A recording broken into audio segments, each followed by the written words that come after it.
Fala galera, tudo certo com vocês? Sejam muito bem-vindos ao nosso evento especial. É um prazer enorme ter vocês aqui comigo hoje, porque esse é um evento super importante. Só de você estar aqui já mostra que você está totalmente comprometido com algo muito maior que a sua aprovação no vestibular. Eu sei que o Enem é um baita de um desafio e que às vezes as questões de física, matemática, elas podem parecer um pesadelo, não é mesmo? Mas deixa eu te dizer uma coisa, você não está sozinho nessa. Hoje você vai aprender como a matemática aplicada à física, ela pode se tornar sua maior aliada para você dominar as questões mais importantes e ainda de quebra ganhar confiança para arrasar na prova. Na aula de hoje eu vou direto ao ponto para te mostrar como a matemática ela é essencial para você resolver as questões de física e ainda eu vou te falar de estratégias simples, práticas e eficaz para você acertar as questões com muito mais rapidez e segurança. Não importa se você tem dificuldade com a física ou acha as contas complicadas demais, depois dessa aula eu tenho certeza que você vai sair daqui enxergando tudo isso de uma maneira muito mais clara e prática. Agora, se você está pensando assim, mas Matheus, isso que é difícil demais para mim, ou eu nunca fui bom em matemática, será que eu consigo aprender? Deixa eu te falar uma coisa bem importante. Eu tenho certeza que você consegue. Tudo que você precisa é de um método simples e focado. E é exatamente isso que eu vou te entregar hoje. Então já faz o seguinte, agora mesmo. Pega um papel e uma caneta, porque você vai querer anotar tudo que eu vou te falar. E deixa as distrações de lado, tá? WhatsApp, Instagram, TikTok, tudo isso aí pode esperar. Essa aula ela pode ser o diferencial que você precisa para garantir aqueles pontos preciosos no Enem ou em qualquer outro vestibular que você for prestar. Então bora nessa juntos? E antes de começar, me conta aqui embaixo qual assunto de física ou de matemática que você mais tem dificuldade. Comenta aí para eu saber e ajustar o conteúdo de amanhã de acordo com o que você precisa. Eu quero ajudar você da melhor forma possível, combinado? Deixa eu perguntar só mais uma coisa. Você sabia que cerca de 80% das questões de física no Enem podem ser resolvidas com conhecimentos básicos de matemática e interpretação de texto? Pois é, isso significa que com as ferramentas certas, você já sai na frente de boa parte dos seus concorrentes. E hoje eu vou te mostrar exatamente como fazer isso. Então, bora lá! Finalmente, vamos começar nossa aula de matemática aplicada à física. Existem várias grandezas físicas e cada grandeza física tem as suas respectivas unidades de medida, tá? Por isso que a gente vai começar falando sobre unidade de medida. Mateus, o que é grandezas físicas? O que são grandezas físicas? Grandezas físicas é tudo aquilo que pode ser medido. Por exemplo, comprimento, área, volume, tempo, tudo isso são grandezas físicas, tá?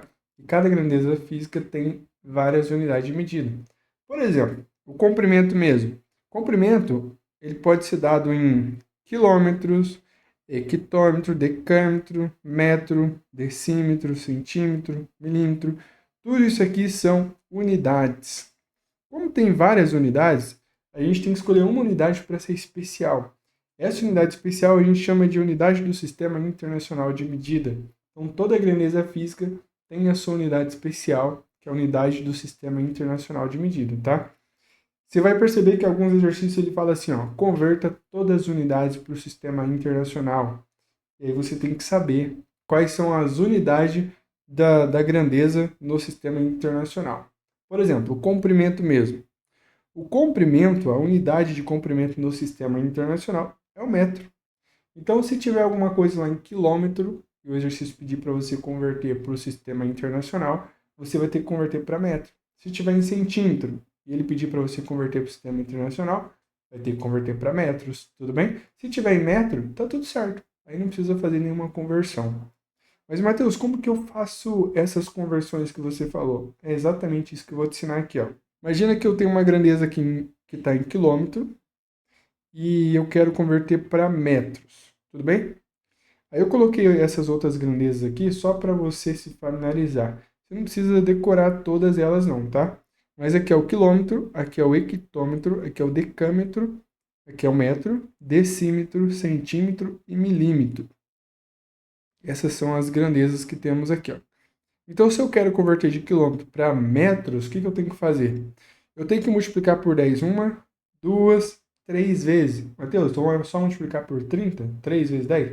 Não, eu vou multiplicar por 10 uma, depois vou multiplicar por 10 de novo, depois vou multiplicar por 10 de novo. Então, vai ser 10 a terceira, tá? 10 à terceira é 1000. Eu vou multiplicar por 1000 para passar de quilômetros para metro. Se eu quero passar de metros para centímetro, o que eu tenho que fazer? Multiplica por 10 uma, duas. Ou seja, 10 vezes 10 é multiplicar por 100. Se eu quero passar de centímetros para metro, aí se você está voltando, olha na setinha de baixo, ó. Divide por 10 uma, depois divide de novo. Você vai dividir por 100, ok? Até trouxe aqui um exemplo aqui, ó, só para você se familiarizar. Imagina só que eu tenho uma grandeza aqui, que o exercício deu em quilômetro, 72 quilômetros. Eu quero converter para metro. O que eu tenho que fazer? De quilômetro para metro, basta multiplicar por 10 uma, duas, três vezes, ou seja, multiplicar por 1000. 72 vezes 1000 é 72.000. Simplesmente está convertido para metro.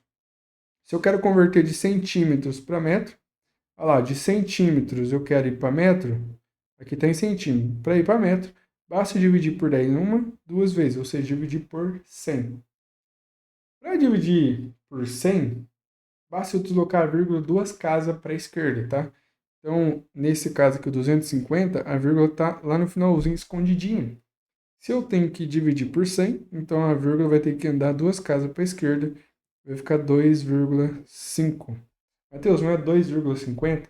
É a mesma coisa, tá? Aquele zero no final ali, ele não vale para nada. Então, não tem importância não colocar aí. 2,5 metros. Tranquilo? Bem fácil, né? Esses aqui depois você faz, é mais a mesma coisa, só analisando aqui qual é a equivalência e fazendo a continha tranquilamente. Tem que treinar bastante isso aqui para você ficar craque nisso, tá? Temos aqui a outra grandeza física, que é a área.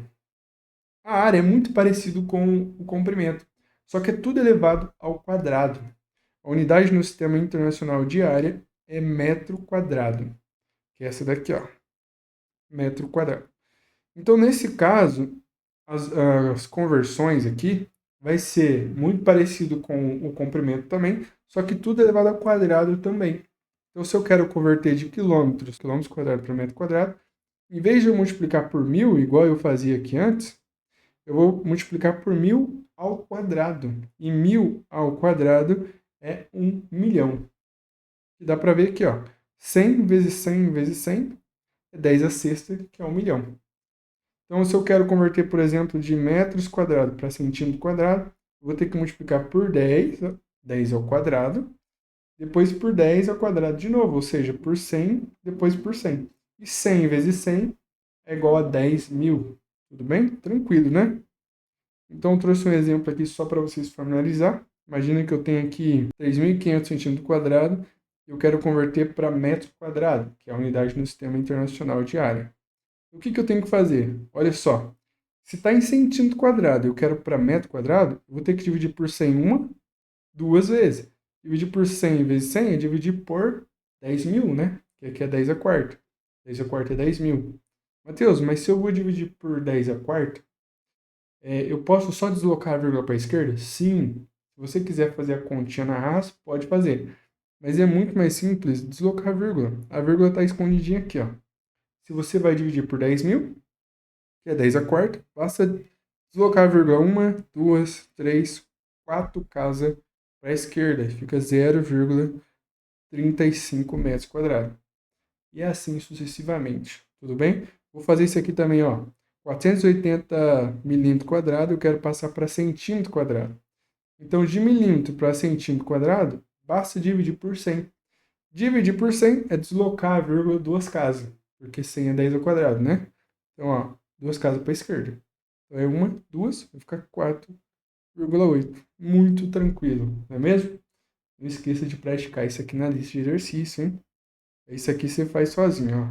9 km quadrados, converter para metros quadrados, que é para o sistema internacional. Temos aqui também o volume. O volume é a mesma coisa do comprimento, só que tudo elevado ao cubo aqui. A unidade no sistema internacional de volume não é litros, é metros cúbicos.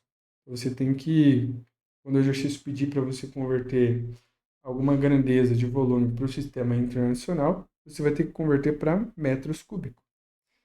Mateus, se eu tenho lá, sei lá, em quilômetros cúbicos e eu quero converter para metros cúbicos, como que eu faço?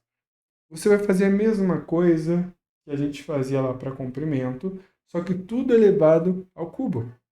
Então, ó, em vez de multiplicar por 10, eu vou multiplicar por 10 ao cubo, que é 1000. Depois multiplicar por 1000 de novo e por 1000 de novo. Então vai ficar 10 ao cubo, vezes 10 ao cubo, vezes 10 ao cubo. Tudo isso aqui vai ficar 10 à nona. Ok? Então é assim que a gente faz essas conversões. E assim sucessivamente. Mas eu trouxe aqui uns tópicos aqui muito importantes. O mais importante, na verdade, seria esse daqui, ó, que é de metro cúbico para litros, que vale a pena você saber. Um decímetro cúbico equivale a 1 litro. 1 litro. Decímetro cúbico e litro são a mesma coisa. 1 metro cúbico equivale a 1000 litros. Mateus, o que é 1 metro cúbico? 1 metro cúbico é uma caixa que tem 1 metro de comprimento, 1 metro de largura e 1 metro de altura. Então, ali cabe 1000 litros de um líquido, tudo bem? Então, 1 metro cúbico é igual a 1000 litros. Isso aqui é muito importante você saber, é muito importante mesmo. Tem que saber decorado isso daqui. Ó. 1 centímetro cúbico é uma caixinha de 1 centímetro de largura, 1 centímetro de comprimento e 1 centímetro de altura. Nessa caixinha pequenininha aqui, ó, cabe 1 ml, 1 mililitros. Então, centímetro cúbico e ml são as mesmas coisas.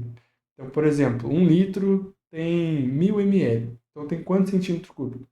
1000 centímetros cúbicos também. Tranquilo, né? Agora, a massa. A massa é uma unidade que a gente trabalha bastante. Unidade no Sistema Internacional de Massa não é grama. Porque tem gente aqui, ó, como está no meio, né? Acha que é grama, mas não é grama. É o quilograma. Quilograma que é a unidade no Sistema Internacional de Medida de Massa. Então, quando o exercício te dá alguma massa e pedir para você converter para o sistema internacional, você vai ter que converter sempre para quilograma. E isso aparece bastante mesmo nos vestibulares, tá? Se você converter errado ou usar grama em vez de a unidade do sistema internacional, vai estar errado a sua resolução. Então, tem que converter corretamente. Nesse caso aqui, ó, você vai perceber que as conversões é a mesma coisa lá de comprimento. Se você quer passar de quilograma para grama, basta multiplicar por 10, 1, 2, 3, ou seja, multiplicar por 1000. Quer converter de grama para miligrama, multiplica por 10, por 10, por 10, multiplica por 1000. Quer converter de grama para quilograma, divide por 1000. Ou seja, 10, 10 e 10 é dividir por 1000. E assim sucessivamente. Tranquilinho aqui também, certo? Temos aqui também unidade de tempo. Tempo no sistema internacional, a unidade no sistema internacional de tempo é o segundo. É o segundo. Não é hora, não é dia, não é minuto. É segundo. Então, toda vez que o exercício pedir para você converter a unidade de uma certa grandeza de tempo para o sistema internacional, você vai ter que converter para segundo. Beleza? Combinado? Como que eu faço aqui as conversões? Essa aqui é mais experiência, tá? Se você tem experiência no dia a dia, você consegue fazer essas conversões tranquilamente. Por exemplo, quero converter tempo de dia para hora. Bom, um dia você sabe que tem 24 horas, então é só multiplicar por 24 horas. 2 dias, 2 vezes 24. 3 dias, 3 vezes 24. Assim por diante, tá? Se eu quero converter de hora para minutos, multiplica por 60, porque uma hora tem 60 minutos. Tranquilo? Mateus, se eu quero converter de dia para minutos, tipo, um dia tem quantos minutos? Multiplica por 24 e depois por 60. Se eu quero saber quantos segundos tem um dia, multiplica por 24, depois por 60, depois por 60 de novo. Se eu quero converter de hora para segundos, multiplica por 60 e depois por 60 de novo. Inclusive, esse dado é importante, tá? Uma hora tem 3.600 segundos, que é 60 vezes 60. Importantes aí, principalmente em elétrica, em algumas questões ali que você vai precisar saber essa conversão aqui, ó. Se eu quero converter de segundo para milissegundo, multiplica por 1000. Se eu quero passar de segundo para minutos, bom, se de minuto para segundo você multiplicou por 60, de segundo para minuto você vai estar voltando, é só dividir por 60, tá? Se você estiver voltando, é só dividir pelo número que está lá em cima, pelo número que você multiplicou, ó. De milissegundo para segundo. Bom, se de segundo para milissegundo você multiplicou por 1000, Para voltar, você divide por 1000. Tranquilinho demais. Aqui, a parte das grandezas físicas, né? Eu queria falar para vocês das unidades importantes. Eu comentei mais uma aqui, mas eu vou falar aqui embaixo. Mas aqui vale muito a pena eu comentar esses prefixos importantes. Por quê? Quando chega principalmente na parte de elétrica, tem muitos alunos que dão uma travada gigantesca lá por causa desses prefixos aqui que eu vou falar para vocês. Porque aparecem esses prefixos. Em várias questões, você não coloca o prefixo, você acaba errando a questão. Porque quando chega no finalzinho ali, ó, a única coisa que falta, o número deu bonitinho, bateu bonitinho, mas o prefixo não está correto. Aí você perde a questão, tá? Então, olha só. Prefixo é um número, representa um número, que ele vai junto com a unidade. Dei um exemplo aqui embaixo. Por exemplo, aparece lá no seu exercício 28 gigawatt. 28 gigawatt, o que isso significa? 28 watt é potência. E o giga é um prefixo que vale 10 a nona. Eu coloquei aqui nessa tabelinha, ó, a gente tem vários prefixos. Tem o tera, tem o giga, tem o mega, tem o quilo. O tera vale 10 a 12. O giga vale 10 a nona. O mega vale 10 a sexta. O quilo vale 10 a terceira. Então, esses são alguns prefixos que você precisa saber. Temos aqui também esses prefixos aqui, ó, que são de números muito pequenininhos. Por exemplo, pico, nano, micro e mili. O pico, representado pela letra Pzinho aqui, ó, vale 10 a menos 12. O nano, representado pela letra eta, vale 10 a menos 9. O micro, ele equivale a 10 a menos 6. E o mili, 10 a menos 3. Então, por exemplo, se aparece um exercício lá em nanômetro, o exercício está te dando lá um comprimento de onda, alguma coisa assim, ó. Tem 7 nanômetros. Quando você for fazer a conta, tem que usar a grandeza no sistema internacional. Nanômetro não é sistema internacional. Sistema internacional é metros. Então, como que converte? Tem que substituir o valor do nano. O nano, como eu mostrei aqui, ó, vale 10 a nona. Então, é só substituir o nano. Fica 7 vezes 10 a menos 9 metros. Sacou? O nano aqui vale 10 a menos 9, então é só substituir 10 a menos 9 e fica tudo certo. Você viu que tranquilo? Não é complexo, né? Mas é muito importante que você faça os exercícios para poder fixar isso de tal maneira que isso aqui vai para a sua memória de longo prazo, ok? Temos aqui também unidades compostas. Essas aqui, eu acredito que você já tenha até gravado, né? Como que converte de quilômetros por hora para metros por segundo. De quilômetros por hora para metros por segundo, basta dividir por 3,6. E de metros por segundo, se eu quiser voltar para quilômetros por hora, basta multiplicar por 3,6. Que unidade que é essa daqui? Quilômetros por hora. Quilômetros por hora é a unidade de velocidade, metros por segundo também. No sistema internacional de medida, a velocidade é dada em metros por segundo. Então, várias e várias e várias vezes você vai ter que converter a unidade de quilômetros por hora para metros por segundo. Que é só dividir por 3,6, tá? Isso aqui vai ter que fazer bastante. Temos aqui também a unidade de densidade, tá? Quilograma por metro cúbico, converter para grama por centímetro cúbico ou vice-versa. Para passar de quilograma por metro cúbico para grama por centímetro cúbico, basta dividir por 1000. Se você quiser voltar de grama por centímetro cúbico para quilograma por metro cúbico, basta multiplicar por 1000. Mateus, da onde que vem essas transformações aí? Eu coloquei aqui embaixo, só para... nem precisa saber disso aqui agora, mas só para você ficar mais confortável, eu coloquei aqui, ó. Se eu quero converter de quilômetros por hora para metros por segundo, é só converter as unidades separadamente. Por exemplo, 1 quilômetro equivale a quantos metros? Lembra que a gente fez agora há pouco ali em cima?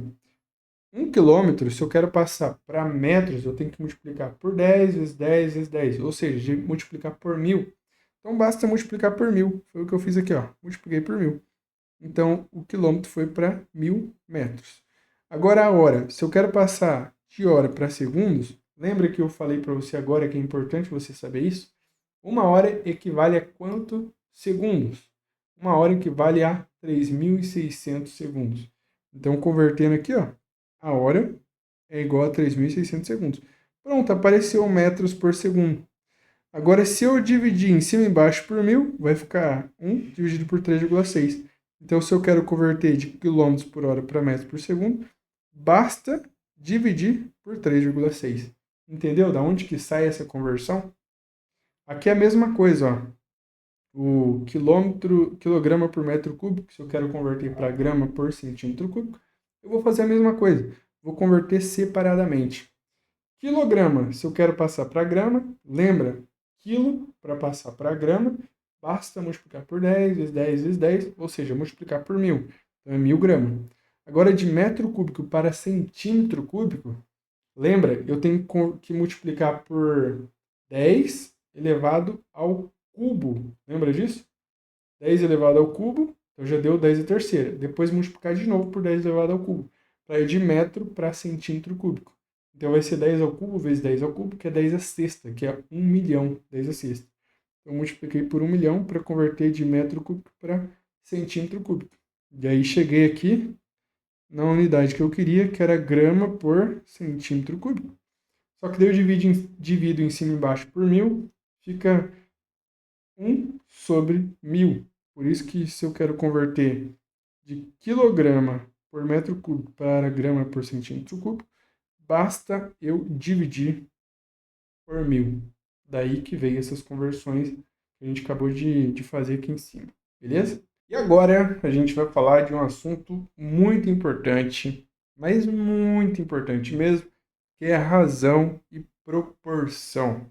Seguinte, presta bem atenção nisso daqui, porque isso aqui, rapaz do céu, tem questão que tem gente que demora, sei lá, 10 minutos, 8 minutos. Quando você aprende razão e proporção, um exercício que dura 8 minutos, 5 minutos, você consegue simplificar ele para coisa de 5 segundos, 10 segundos. Tipo, a otimização de tempo aqui é extraordinária. Então presta atenção, ó. Razão e proporção. Tem grandezas que são diretamente proporcionais e grandezas que são inversamente proporcionais. Como que a gente encontra essas grandezas? Como que a gente sabe qual que é a relação entre elas? Toda vez que eu tenho duas grandezas e a divisão dela, a razão delas, é sempre uma constante, eu posso dizer que essas grandezas que estão envolvidas na razão, na divisão, elas são diretamente proporcionais. Por quê, Matheus? Como assim? Porque, por exemplo, ó, imagina que esse A aqui vale 20 e isso aqui vale 10. Então, 20 dividido por 10 é igual a 2. Então, essa constante tem que valer 2, sempre 2. Então, se eu vim aqui e multiplicar esse número aqui por 2, vai valer 40, né? Só que daí aqui embaixo, o que tem que acontecer para que essa constante aqui ó, não mude o valor? Bom, o resultado né, dessa divisão tem que continuar sendo 2. Isso aqui era 20, eu multipliquei por 2, agora vale 40. Então aqui tem que multiplicar por 2 também, era 10, né? Tem que multiplicar por 2 também, então vai valer 20, para que essa razão aqui fique valendo 2 ainda, igual estava antes. Entendeu? Isso garante que essas grandezas são proporcionais, porque se uma dobrou, a outra também dobra. Mateus, e se eu dividir por 2 uma, o que acontece com a outra? Se eu dividir por 2 uma, a outra tem que dividir por 2 também, para que essa razão continue na mesma proporção. Por isso que essas são grandezas diretamente proporcionais. O que acontece com uma acontece a mesma com a outra. Entendeu o que são grandezas diretamente proporcionais? Então, isso aqui são grandezas diretamente proporcionais.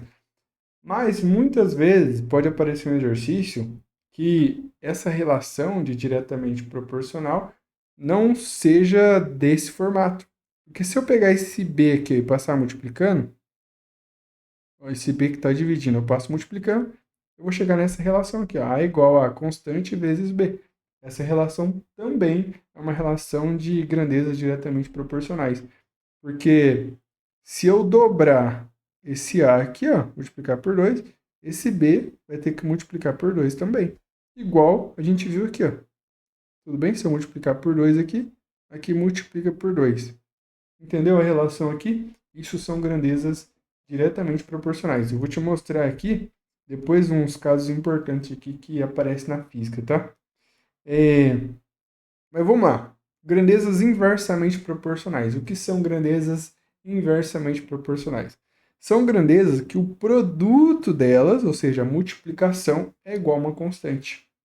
Toda vez que eu tenho duas grandezas que o produto dela, ou seja, a multiplicação dela, sempre vale o mesmo número, ou seja, é uma constante, eu posso garantir para você que essas grandezas aqui, ó, que estão multiplicando, elas são inversamente proporcionais. Dá um exemplo. Olha lá. Vamos falar que esse valor aqui vale, sei lá, vale 10 e esse valor aqui vale 2. Então, ó, 2 vezes 10 é igual a 20. Então, essa constante vale 20, certo? Então, se eu vim aqui e pegar esse A aqui, eu multiplicar o A por 2, ele valia 10, né? Multipliquei por 2, agora vale 20. O que tem que fazer com esse B para que essa multiplicação continue dando 20? Bom, aqui era 10, né? E aqui era 2. Então, 10 vezes 2 era 20. Agora, eu multipliquei o A, eu multipliquei por 2. Então, agora ele não vale mais 10, vale 20. Então, o B tem que dividir por 2. Porque ele vale 2, né? Se eu dividir por 2, ele fica valendo 1. 2 dividido por 2 é 1. Então, vai ficar 20 vezes 1, que vai continuar dando 20. Entendeu qual que é a relação aqui de inversamente proporcional? É muito importante você saber isso daqui, ó. Mas, Matheus, então, toda vez que eu ver dois números multiplicando, e esses números multiplicando, ele tem que ser uma constante, eu posso garantir que essas grandezas são inversamente proporcionais? Sim. Só que pode aparecer assim também, ó. Esse B está multiplicando, né? Vou passar para o outro lado dividindo. Então, vai aparecer desse jeito assim, ó. A igual a constante dividido por B. Beleza? Pode aparecer. A relação é a mesma. Porque lembra que eu falei, ó, aqui, se eu multiplicar por 2, o B tem que dividir por 2. Aqui é a mesma coisa. Se o A multiplicou por 2, o B divide por 2. Tudo bem? Se você sabe essa relação aqui, vai te ajudar pra caramba, sério mesmo. Você vai ver que alguns casos aí, na aula que vem eu vou te mostrar algumas relações também, onde que aparece essas relação aqui de proporcionalidade. Ó, aqui embaixo tem uns casos aqui importantes que é quase a mesma coisa aqui, só que tem uma pequena peculiaridade que é o seguinte. Você está vendo essa relação aqui, ó? A é igual a uma constante dividido por b quadrado. Isso aqui não lembra muito exatamente isso que eu acabei de explicar? A é igual a uma constante dividido por b? Mas qual que é a diferença? É que o b está ao quadrado. Matheus, então essa relação aqui é inversa ou é direta? Então, aqui é inversa também, igual esse caso. Só que tem um detalhezinho aqui, que esse b está ao quadrado. Então, o que acontecer com b, por exemplo, se eu multiplicar esse b aqui por 2, esse a, em vez de ele dividir por 2, ele vai dividir por 2 ao quadrado, ou seja, vai dividir por 4. Porque acontece, o que acontecer com b vai acontecer o inverso com a ao quadrado, que eu tenho que levar em consideração esse quadrado aqui, ó. Tudo bem? Essa relação também é importante aqui, ó. Olha só esse caso aqui, ó. Esse caso é muito parecido. Tá vendo que o b ele está dentro da raiz quadrada. Eu tenho um número, que é uma grandeza, é igual a raiz quadrada da constante dividido pelo b ali dentro da raiz, né? Isso aqui, como é uma constante, não importa se está dentro da raiz ou não. Isso aqui é um número constante. Só que esse b aqui ele pode variar. Então, por exemplo, se eu pegar esse b aqui e multiplicar por 9, por exemplo, o que tem que acontecer com A? Tá vendo que essa relação aqui, ó, é muito parecida com essa, né? Só que a diferença é que aqui embaixo, aqui, ó, o b está dentro da raiz quadrada. Então, eu tenho que levar em consideração essa raiz. Se multiplicou por 9 o b, o a ele vai dividir por 9 dentro da raiz. Ou seja, vai dividir por 3. Tem que levar em consideração também a raiz quadrada ali, ó. Olha esse caso aqui, ó. A é igual a uma constante vezes o b quadrado. Matheus, essa relação aqui é muito parecida com aquela direta, né? Exatamente. Com essa relação aqui, ó. Muito parecido, não é? A diferença é que o b está ao quadrado. Então, essa relação aqui embaixo, ela também é uma relação direta, só que o b ao quadrado. Eu tenho que levar em consideração esse quadrado. Então, o que eu posso fazer aqui, ó? Só para você entender. Se eu pegar esse B aqui, ó, eu multiplicar por... Eu gosto bastante de multiplicar por 2, tá? Poderia multiplicar por 3, por 4. Vamos multiplicar por 3 aqui agora. Se eu multiplicar por 3 aqui, o que tem que acontecer com o A? Como é uma relação direta, o A vai multiplicar por 3 também, só que como aqui está ao quadrado, é por 3 ao quadrado, ou seja, vai multiplicar por 9.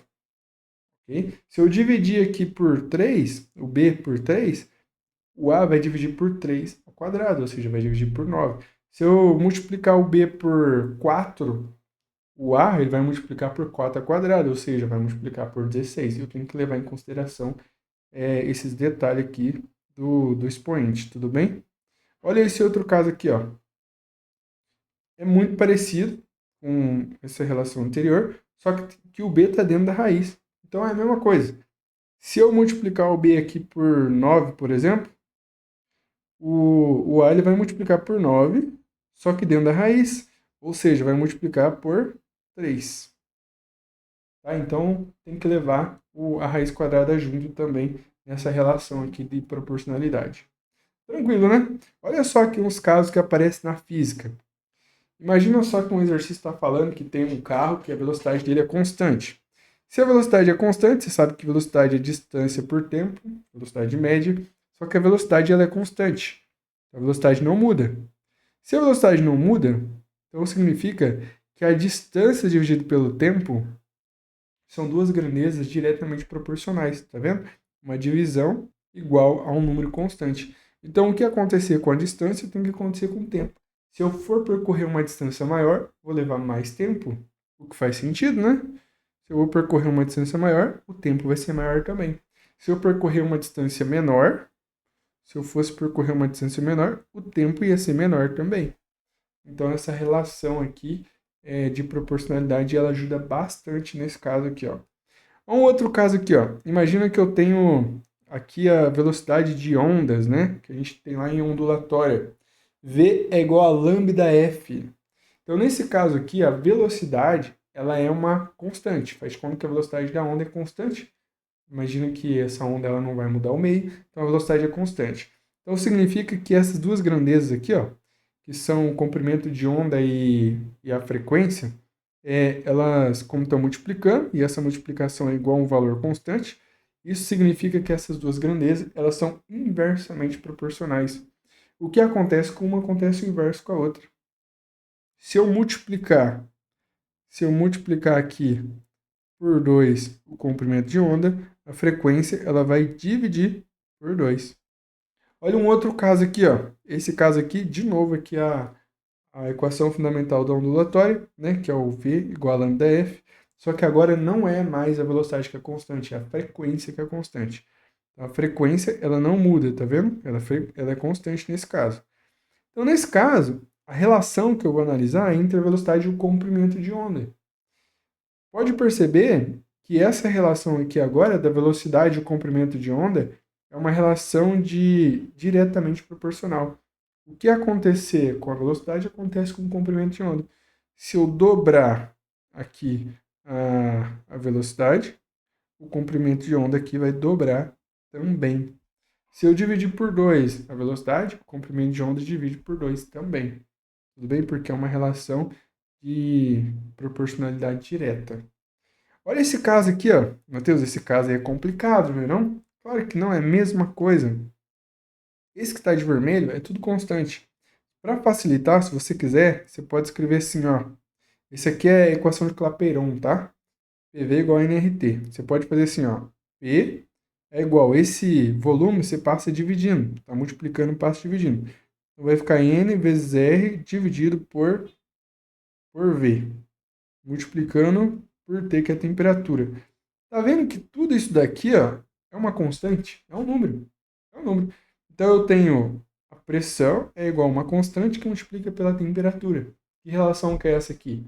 Direta ou inversa? Essa relação é direta, né? Porque essa mesma relação, essa daqui, ó, diretamente proporcional. Tá vendo que o negócio é simples? Isso aqui te ajuda muito em algumas questões.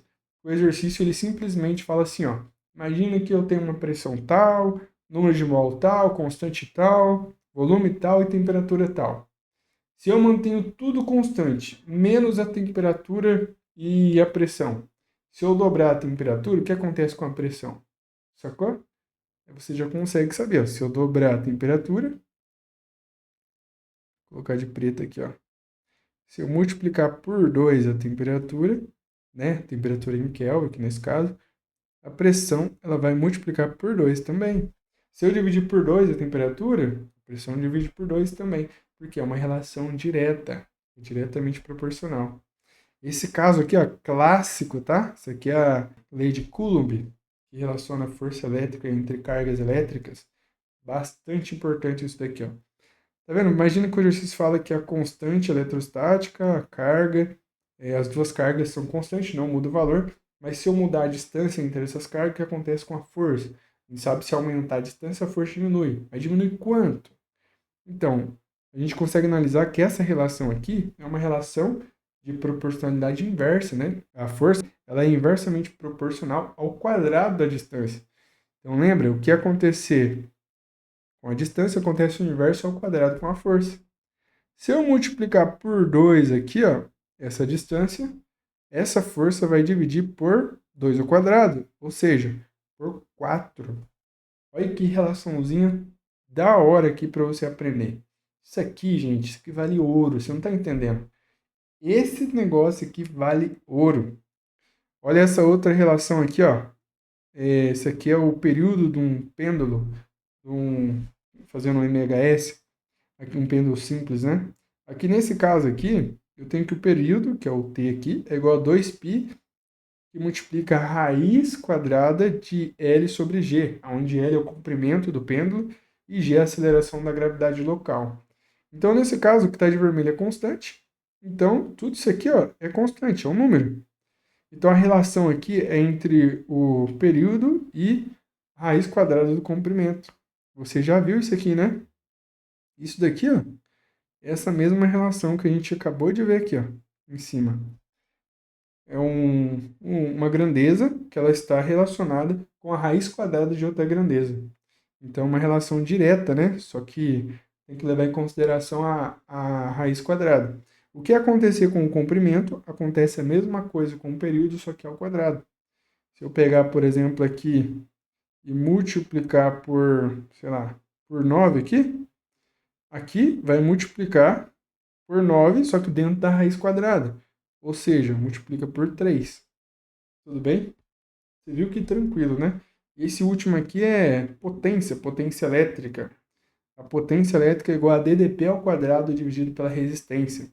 Pode ver que, nesse caso aqui, eu considerei que a DDP ela é uma constante. Então, a relação aqui é entre a potência e a resistência. É uma relação inversa, simples, né? O que acontecer com a resistência, acontece o inverso com a potência.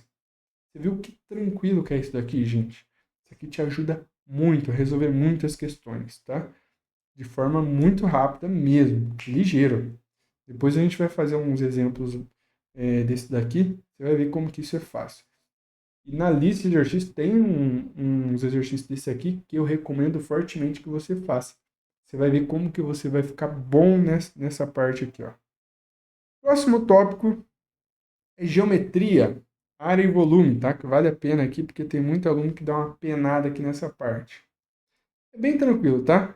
Eu coloquei aqui algumas áreas, alguns volumes mais importantes, mas questão de área você precisa saber muito bem, principalmente para quando a gente estiver trabalhando com gráfico, você vai perceber que a área do gráfico ela representa algumas grandezas, em alguns casos, né? Em alguns casos, a área do gráfico ela representa uma grandeza física. É importante que você saiba calcular a área. Essa aqui é a área mais simples, né? Esse aqui é um quadrado. O quadrado tem todos os lados iguais. A área é só multiplicar, nesse caso aqui, o lado vezes lado. Cada lado vale L, então vai ser L vezes L, que é L quadrado. Então, por isso que é L quadrado. Esse caso aqui é um retângulo, né? Que é lado vezes lado também, só que os lados não são iguais. Então, eu chamei esse lado maior aqui, que é o comprimento, de base, né? E esse lateral que é a altura, H de altura. Então, nesse caso, a área vai ser a base vezes a altura. Só multiplicar um lado vezes lado. Um triângulo é a base vezes a altura dividido por 2. É como se fosse a metade de um retângulo, ó, tá vendo? Se eu fechar aqui, ó, eu fecho um retângulo, então eu cortei no meio. Metade de um retângulo. Por isso que é base vezes a altura dividido por 2. Aqui nós temos o trapézio, que a galera aqui dá uma penada no trapézio, hein? Quando cai um gráfico lá com trapézio, a galera pena. O trapézio, muita gente divide, né? O trapézio aqui em várias figuras. Ah, prefiro dividir aqui, Matheus. Aí tem um retângulo, dois triângulos. Então, mas vamos aprender o negócio certo, né? O trapézio, ele, a área dele lembra um pouquinho aí a área do triângulo. Só que é o seguinte, todo trapézio tem duas bases. Uma base maior e uma base menor.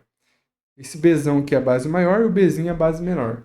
Então você tem que somar as bases, base maior mais base menor, tá vendo? E aí você multiplica pela altura. A altura é a distância perpendicular aqui entre as bases. Então essa é a altura. Então você multiplica pela altura e divide por 2. Então é base maior mais base menor vezes a altura dividido por 2. Simples, muito tranquilo, não tem segredo aqui não, tá? Você vai ficar bom nisso daqui quando você praticar com os exercícios. Temos aqui também alguns casos aqui de volume. Ah, e aqui tem o círculo também. A área do círculo é importante, mas antes da área do círculo, vale a pena eu comentar aqui do comprimento, né, da circunferência aqui, ó. Que a gente fala que é o perímetro. Isso aqui vai ser importante, principalmente quando eu estiver falando com vocês lá de MCU. Para calcular o comprimento aqui da circunferência, que é o perímetro, vamos dizer assim, o comprimento é igual a 2πr. Lembra disso? 2πr, 2 pirralho. E se eu for calcular a área desse círculo, a área basta eu fazer πr quadrado. Aqui eu tenho um cubo. Um cubo é como se fosse um dado, né? Para calcular o volume do dado, basta eu calcular a área da base vezes a altura. Como todos os lados são iguais, a área é um quadrado, né? Então é lado vezes lado, que L é ao quadrado, vezes a altura, que é L também. Então fica lado vezes lado, que L é ao cubo. Por isso que o volume do cubo é L ao cubo. Temos aqui um paralelepípedo, né? Que essa figura aqui parece um retângulo 3D, vamos dizer assim. Então todos os lados são diferentes. Então, para eu calcular esse volume, é a área da base vezes a altura. A área da base é lado vezes lado. Então, é A vezes B, que é a área da base, vezes a altura, para calcular o volume, né? Daí é vezes C. Então, A vezes B vezes C é o volume de um paralelepípedo. Temos aqui também uma esfera. A esfera, a gente pode calcular. É bem difícil a gente precisar calcular isso, mas é importante que saiba calcular a área da superfície de uma esfera, só a superfície. Como calcular a área da superfície de uma esfera? É 4πr quadrado, onde r é o raio. E o volume da esfera é 4/3 de πr ao cubo. Esse volume aqui também a gente não usa muito, mas é importante saber isso aqui. Tudo bem? Agora temos aqui parte de trigonometria.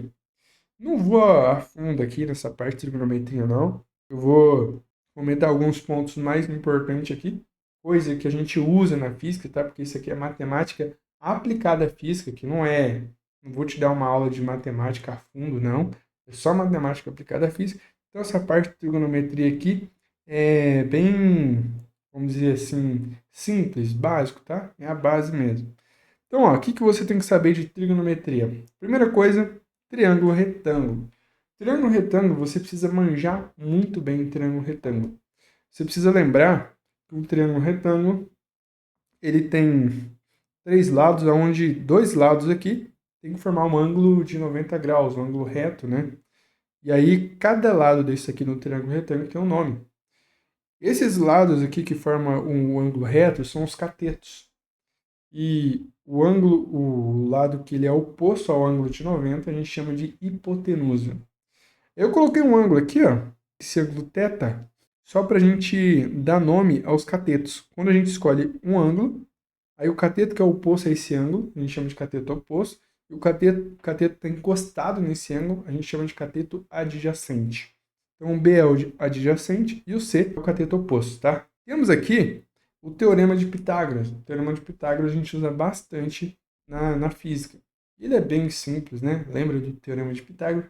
É só pegar a hipotenusa ao quadrado igual ao quadrado a soma do quadrado dos catetos. Tá? Então, A ao quadrado é igual a B quadrado mais C quadrado.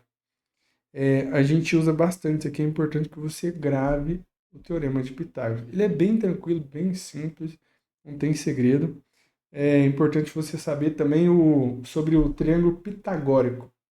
O triângulo pitagórico é aquele triângulo 3, 4, 5, né? Onde o 5 é a hipotenusa e os catetos é o 3, 4. 3, 4, 5. E também tem uns triângulos que são múltiplos do pitagórico 3, 4, 5. Por exemplo, se eu multiplicar tudo por 2, o 3 vira 6, o 4 vira 8 e o 5 vira 10. Então fica 6, 8, 10. Eu posso multiplicar por 5, por 10. Então essa relação ela vale aí para os seus múltiplos. Temos também essa relação aqui do seno, cosseno e tangente. Isso aqui é importante, principalmente quando a gente vai falar de soma vetorial, essas paradas aqui. A gente vê um pouquinho também ali na óptica geométrica. Importante saber disso daqui. Então, a gente vai analisar o seno de θ, cosseno de θ e tangente de θ. Seno de θ é uma relação com o cateto oposto ao ângulo θ, ao ângulo que a gente está analisando. Então, o seno de θ é o cateto oposto ao θ dividido pela hipotenusa. Quem é o cateto oposto ao θ? É o C. Então, nesse caso aqui, vai ser o C dividido pela hipotenusa, que é o A. O cosseno de θ é uma relação com o cateto adjacente. Adjacente vem de adjunto, de estar junto, tudo bem? Então, o cateto adjacente, que está junto com o ângulo θ, é o B. Esse é o cateto adjacente. Então, o cosseno de θ é o cateto adjacente, que é o B, dividido pela hipotenusa, que é o A. Temos aqui também a tangente, que a gente usa menos, mas usa em alguns casos, em gráfico a gente usa também, para calcular a inclinação ali. A tangente de θ, desse ângulo θ, é o cateto oposto ao θ, dividido pelo cateto adjacente ao θ. O cateto oposto é o C, dividido pelo B. Ok? Vale a pena lembrar aqui também, gente, que a tangente de θ pode ser dada também pela divisão, a razão do seno de θ, pelo cosseno de θ. Em alguns casos, raro, a gente precisa usar isso daqui. Ok? Bem tranquilo aqui a parte de trigonometria que eu passei para vocês, mas se vocês sabem isso daqui já vai te ajudar pra caramba. Nem vou comentar aqui sobre a lei dos cossenos, porque a lei dos cossenos aqui a gente até usa na física, mas a gente consegue evitar ela se a gente manjar bem aí de decomposição de vetor, essas paradas lá na parte de soma vetorial. Ok?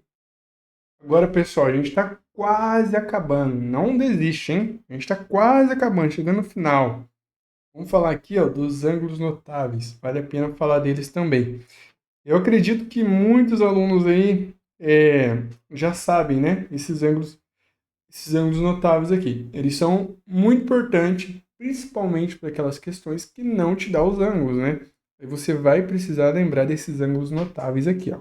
Os ângulos notáveis são 30, 45 e o 60. A gente precisa saber decorado qual que é o valor do seno, do cosseno e da tangente desses três ângulos. Aí tem uma musiquinha, né? A musiquinha que a maioria dos professores de matemática eles passam para os alunos. Cada um tem uma versão diferente. Eu vou passar aqui minha versão rapidinho aqui para vocês. Mas vamos lá. Vou passar aqui rapidinho para vocês. É o seguinte, ó. Primeiro, você coloca seno, cosseno, tangente. Aí coloca na ordem ali em cima, 30, 45, 60. 30, 45, 60. Beleza? E aí você vai preenchendo aqui, conforme você vai cantando a musiquinha aí. Cada um tem a sua musiquinha, né? Eu vou cantar a minha aqui para vocês. Aí você vai completando aqui para chegar nessa tabelinha. Então daí fica assim, ó.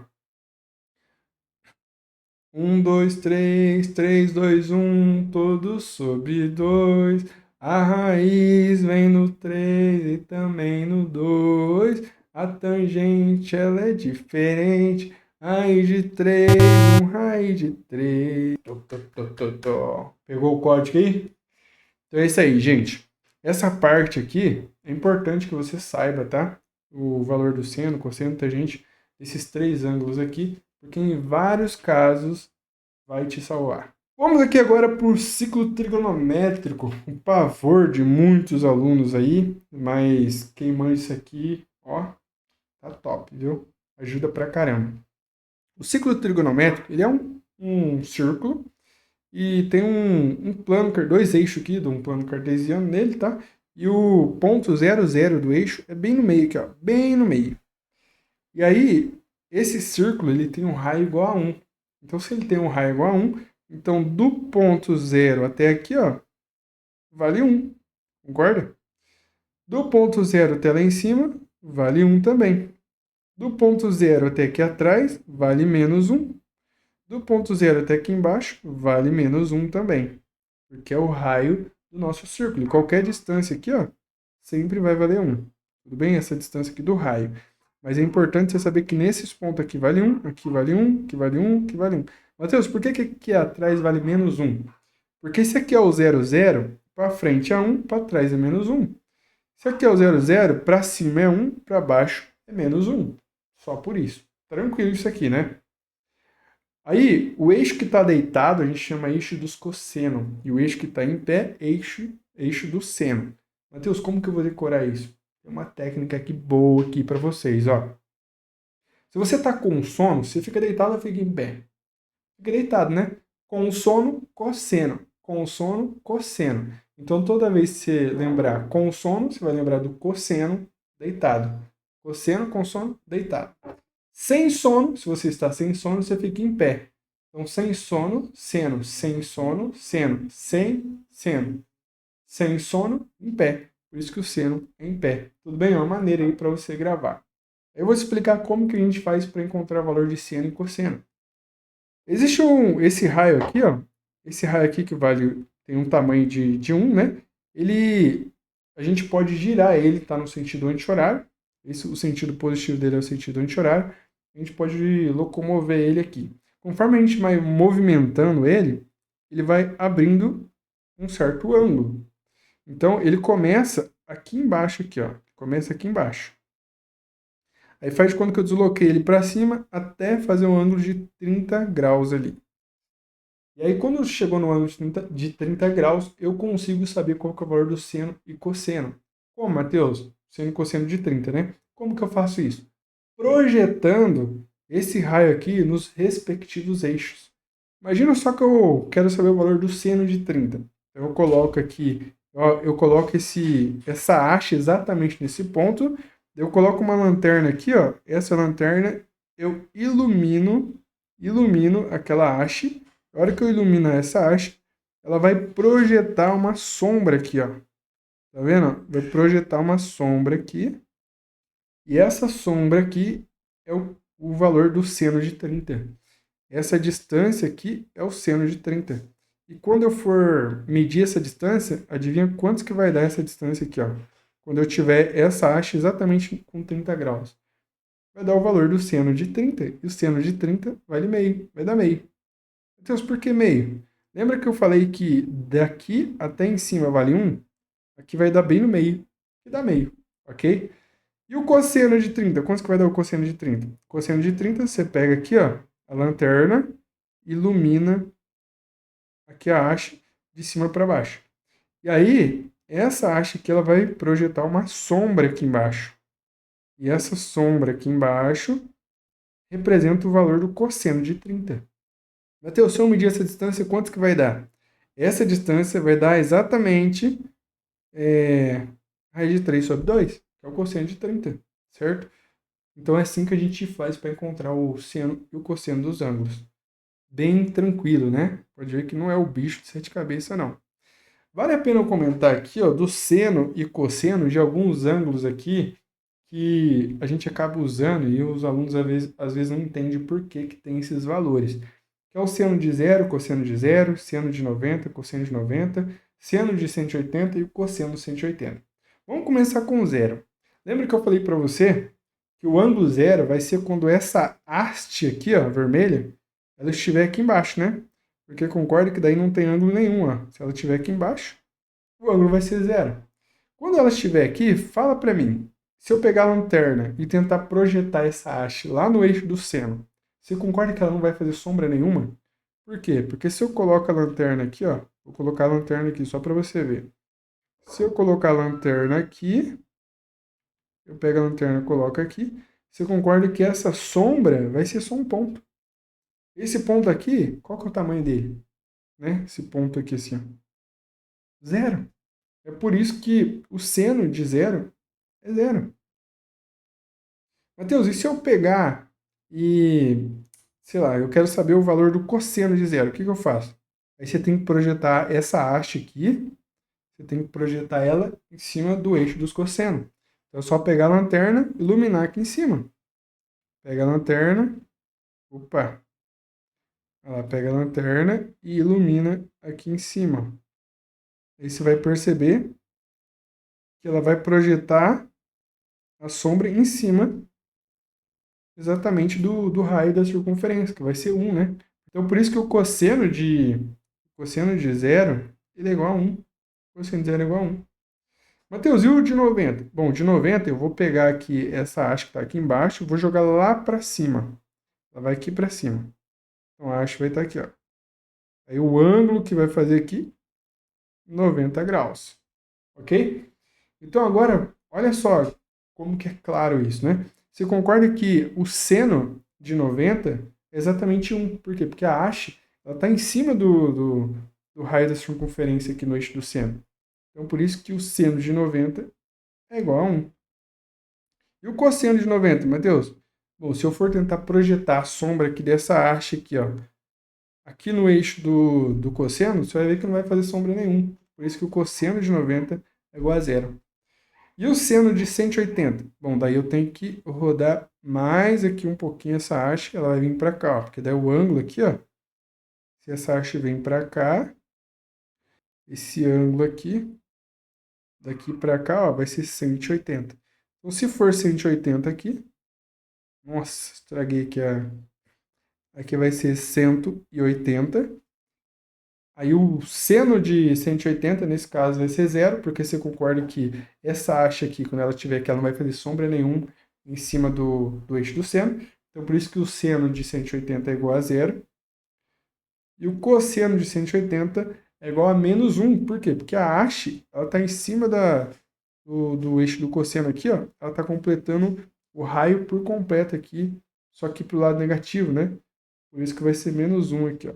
Tá vendo que essa é a projeção dela aqui em cima do eixo dos cossenos. Então a distância aqui é exatamente menos 1. Por isso que o cosseno de 180 é igual a menos 1. Tranquilo isso daqui, né? Acho que deu para entender bem isso daqui. Agora, vale a pena a gente falar aqui sobre gráficos e funções. Tem três funções aqui que eu quero falar com vocês. A primeira função aqui é a função do primeiro grau. O gráfico dessa função é sempre uma reta inclinada. Mateus, o que é uma função do primeiro grau? É a famosa função afim, tá? Ela tem essa cara aqui, ó. Função do primeiro grau é aquela função y é igual a x mais b. Eu só mudei a posição dela aqui, coloquei y igual a b mais a x, mas é só uma questão aqui para facilitar a comparação com a física, tá? Então, ó, essa função ela tem dois coeficientes aqui, ó. O coeficiente que está sozinho, a gente chama de coeficiente linear, e o coeficiente que está multiplicando com o x, a gente chama de coeficiente angular. O que isso representa? Ele representa aqui algo muito importante no gráfico. Lembra que eu falei para você que o gráfico da função do primeiro grau é uma reta inclinada, né? Então, olha só, essa daqui é uma reta inclinada. O b, que é o coeficiente linear, ele representa o valor que a reta corta no eixo y. Então, aqui, ó, esse valor aqui, que está cortando o eixo y, seria o b. Nesse outro gráfico aqui, ó, é uma reta inclinada também, tá? Uma inclinação para baixo, tá? Mas aqui, esse valor aqui, ó, que está cortando o eixo y, seria o valor do b. Então, se olhando para o gráfico, você já consegue encontrar qual é o valor do coeficiente linear da reta. Agora, o angular, que é esse A aqui, ele representa a inclinação da reta. Quanto maior for o valor do A, maior a inclinação da reta. E tem um detalhe, esse A ele pode ser positivo ou negativo. Quando ele for positivo, a reta vai ter uma inclinação crescente. Quando ele for negativo, a reta vai ter uma inclinação decrescente. Por isso que eu coloquei aqui, ó, A positiva, a reta é crescente, e o A negativo, a reta é decrescente.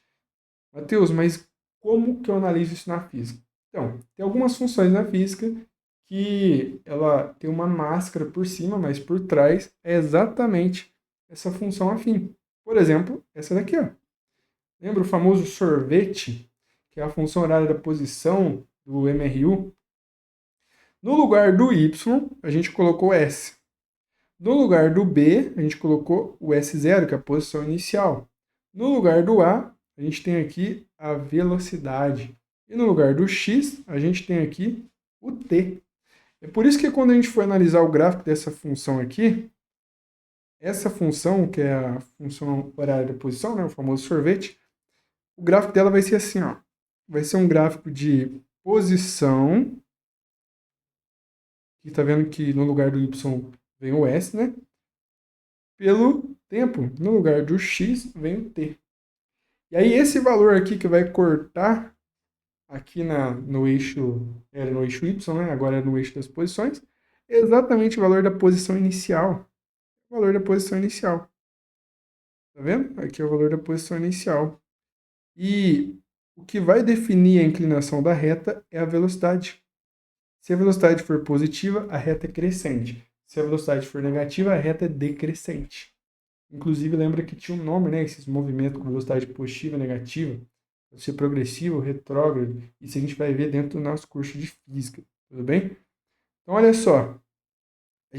Eu acabei de mostrar para vocês que essa função aqui é a mesma que essa. É por isso que eu falei, quando você entende a base da matemática, a física fica muito fácil. Muito fácil mesmo. Acabei de te provar aqui. É isso que eu te falei, tudo bem? Temos aqui também a função do segundo grau. A função do segundo grau, o gráfico dela é uma parábola.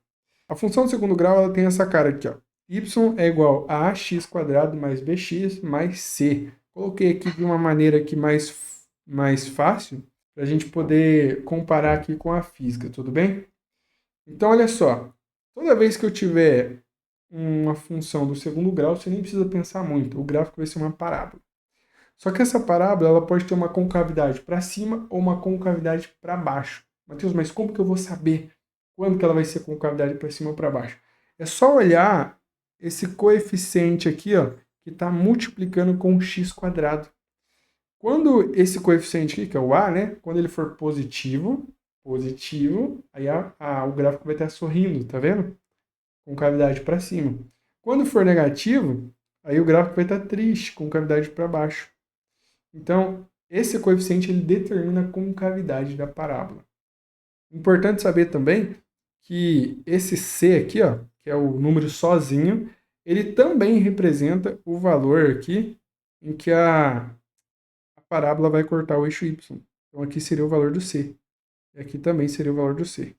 Okay? Sempre onde corta o eixo Y, né, representa o valor do C.